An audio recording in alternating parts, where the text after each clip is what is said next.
Hi అండి. ఇవాళ కొత్త వలసలో ఒక ఆశ్చర్యమైన విషయం జరిగిందండి. ఒక మతి స్థిమితం లేని వ్యక్తి, ఒక హిందీ వాడు మన కొత్త వలస రైల్వే స్టేషన్ దగ్గర రాళ్ళు వేస్తూ రోడ్డు మీద జనాల్ని భయపెట్టాడండి. సుమారు 4 గంటల నుంచి ఒక అరగంట పాటు కొత్త వలస రైల్వే స్టేషన్ దగ్గర ట్రాఫిక్ జామ్ చేశాడు. ఫైర్ స్టేషన్ సిబ్బంది, ఆర్‌పీఎఫ్ ఎప్పుడైతే అలర్ట్ అయ్యి వాడిని పట్టుకోవడానికి ట్రై చేశారో, వాడు ఆ కొత్త వలస రైల్వే స్టేషన్ పైన మేడ మీద నుంచి పరిగెట్టుకొని వచ్చి మన కొత్త వలస రైల్వే స్టేషన్‌లో ఉన్న షెడ్ మీద గెంతాడండి.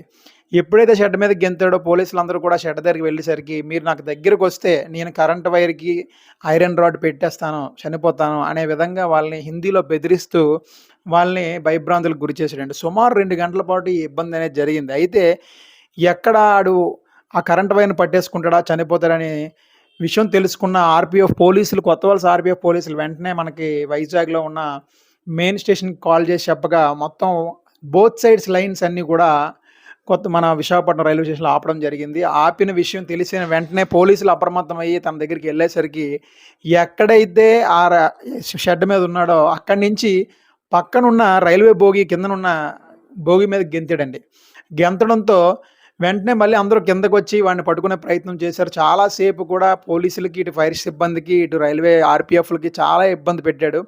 మొత్తానికి రైల్వే ఆపరేటర్లు, టోకెన్ క్వార్టర్స్ ఇద్దరు కూడా బోత్ సైడ్స్ నుంచి పరిగెట్టుకొనొచ్చి మనోడిని చాలా చాకచక్యంగా పట్టుకొని శభాష్ అనిపించారండి. అయితే నిజంగా ఏదైతే ఆ రైల్వే ఆపరేటర్స్ ఉన్నారో, ఆ టోకెన్ క్వార్టర్స్ ఉన్నారో, ఈ నలుగురు వ్యక్తులకు కూడా నిజంగా మనం అభినందించాలండి. ఎందుకంటే ఆ రైల్వే పైన బోగీ పైన వైర్లు ఆపేసినా సరే, కరెంట్ ఆపేసినా సరే టెన్షన్ అనేది ఉంటది. నిజంగా నలుగురికి కూడా మనం నిజంగా అప్రిషియేట్ చేయాలి. 2 గంటల పాటు పోలీసులు చేయలేని పని వాళ్ళు నలుగురు యువకులు చేయడం నిజంగా అభినందించాలి.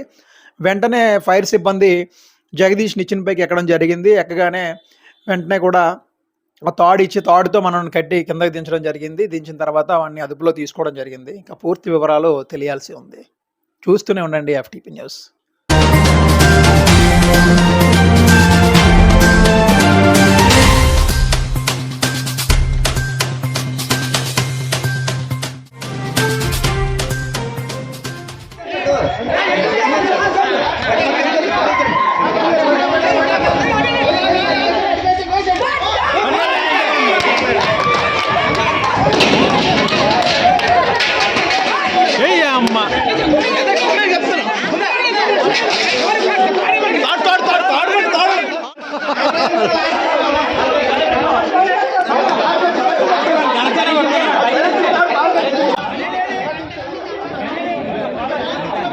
దశావతారంలో తీరుతున్నారు రండి, దించండి.